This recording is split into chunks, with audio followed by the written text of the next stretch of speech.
Good evening, ladies and gentlemen. Good evening. This is my pleasure to be invited here to the general narrator. I will do my best as a general narrator because this is my second time to be a general narrator. For the newcomer, for a guest, evaluation session is extremely important in the Toastmaster meeting because after all the speakers present the speeches, they need someone to give feedback. And these sessions, we will give a positive comments and suggestions so they can move forward and have more motivations to you to go for your next speech. Without further delay, I would like to call our first narrator, competent communicator, competent leader, Seki, for the first speaker, Edwin Wong. Please welcome.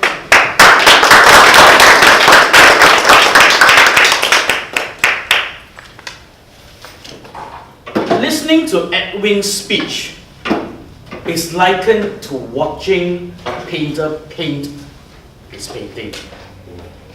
The process of it all is more enjoyable than the end. And that is how I picture Edwin's speech. Ladies and gentlemen, this speech is one that has immortalized into my mind as one of the best competent communicator #1 speech that I've ever heard. A round of applause to Edwin, ladies and gentlemen. Now, technically, you can see that Edwin is not just any ordinary speaker. A person who is doing his first speech ever would probably be rubbing his hands, stuttering, shortness of breath, and probably would have completed his or her speech in 2 minutes' time. But Edwin is not like that. Edwin managed to keep us engaged throughout the whole session with a good flow of his story from his start, where he was born, to his school, the Monkey Boy School, going to play badminton there, and how he plans for it in the future. I was captivated from the start all the way to the end, and I kept wanting to listen to him more because it was interesting. Ladies and gentlemen, not many CC1 project speakers can do such a feat. And I can clearly tell you that Edwin has managed to do way past CC1, probably CC6 or 7 already. But that is not to say there are no things to improve. There are often the things that you will need to look at. While you did not rub your hands, your placement was always in the middle, which could be a sign of nervousness or perceived nervousness, which we know you actually do not have. You had no speech crutches, so we knew that your preparation was well enough.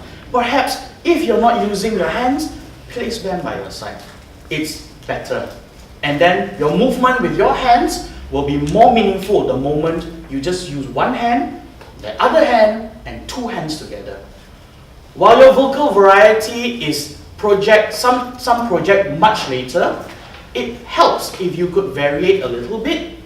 Sometimes you can go high, sometimes you can go low. Now these are the 2 things that I'd like to leave you with because this is just your first speech. There's so much more that we can enjoy in our 10 speeches. So I applaud you for this, and I hope that one day when I see you again, I would like to see you as someone who is able to inspire someone else, immortalize your message into their minds and make them better leaders. Back to you, General Evaluator.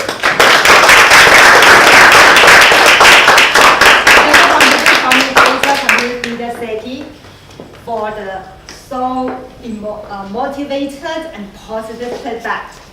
Edwin, I've been seeing you around in many jobs.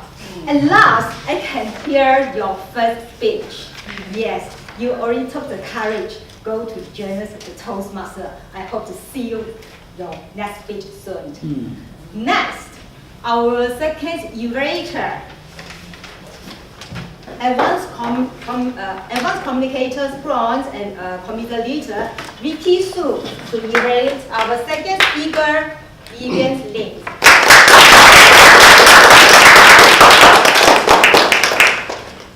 Toastmaster Vivian, you are a girl. I'd like to assure you that throughout your speech, I have given you 100% attention. Your title is Relationship Matters. And for this CC7 project, there are a few things that matters. And I want to highlight how you have scored well in these 3 areas that matter. That is, number 1, the subject matter. Number 2, your research. And number 3, the supporting material. In terms of your subject matter, it is obvious that we are all interested in your subject matter because it is about love, relationship. You engaged us early in your speech by asking us about relationship. And you can see the response, we are very responsive. And throughout your speech, you have given very good educational value. You have highlighted the differences between men and women. And at the end, you have also given us a lesson so that we can understand each other so that our relationship will be better. Now, secondly, in terms of your research, you have given at least 2 very good sources of research. Number 1 is the stunning statistic from the Sharia department. And then you highlighted from 24K to 56K, it is very frightening. And the second one is a bookseller, The Man from Mars and so on by John Gray. So because it's a bestseller, we are all convinced that what you're going to say is alright. And thirdly, your supporting material. You are very good in humanizing the research that you have done.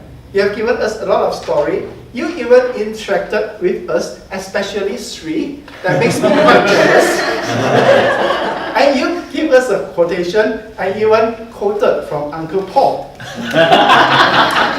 Now you have scored very well in all these 3 areas that matter. My purpose now is to raise your speech from being matter to being even more significant. Now I'm a guy, let me be very straightforward. Just one area, your research. Now first of all, the Sharia department, the statistic. Now I can see that there might be no Muslim here, so you might want to vary your statistic to include the data from the statistics department as well, so that it is more applicable to us. And for your book, you could have better utilize it by citing the specific theory or principles or stories from John Gray himself, so that it can apply to what you are trying to impart onto us. And you might want to quote some cases or stories from the book itself, so that it will help you to reinforce your lessons. So I think, in conclusion, the secret of doing well in this research speech is to being able to humanize the data and the research. And in terms of humanizing, you have done very well. In terms of data or the research itself, I think you could have done even better. Now with your body language, very good gestures, very good vocal variety, and your impeccable English language, I think you will do even better once this research is raised to another bar. Back to you.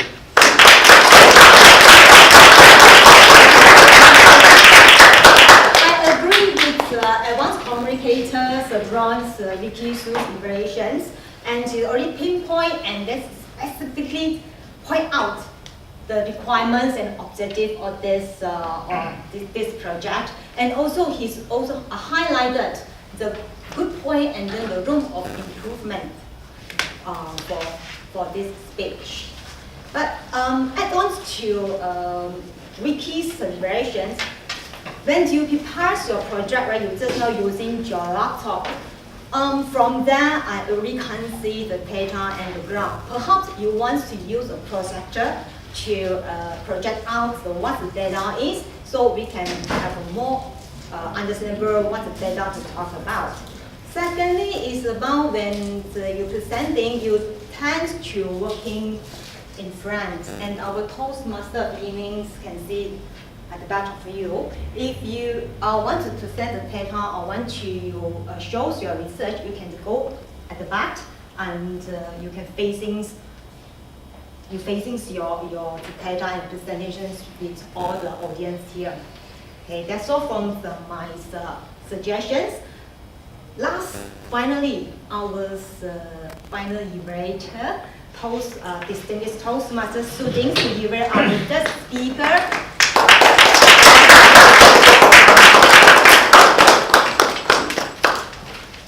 Today we are certainly very lucky and very privileged to listen to a great story. And we have a great storyteller in Charanjit. Please give her a round.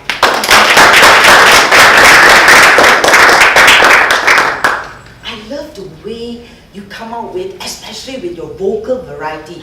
And the other thing I love about it was your facial expressions. You express yourself very well with your voice. You evoke our emotions using vocal variety. Not just loud and soft, but the pitch, the pace was excellent. And the things that I look forward to in any speaker most of the time is the facial expression, and you had it. So you kept us captivated and stood there to listen to you. And that was the most beautiful part.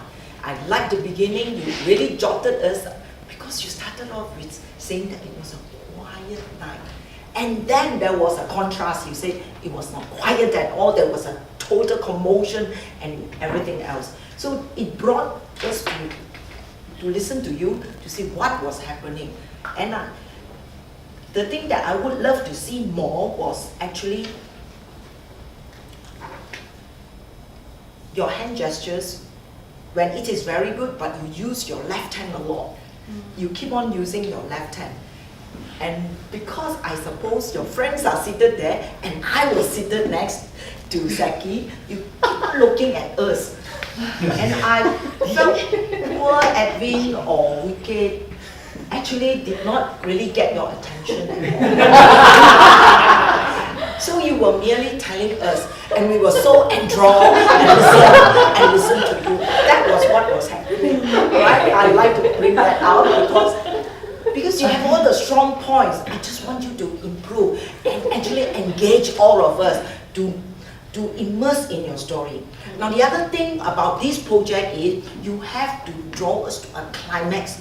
Your climax was not right at the end of it. Your climax was in between all the commotion and everything, and how you felt the emotion that was in the lady, and of course the husband would have the emotion as well.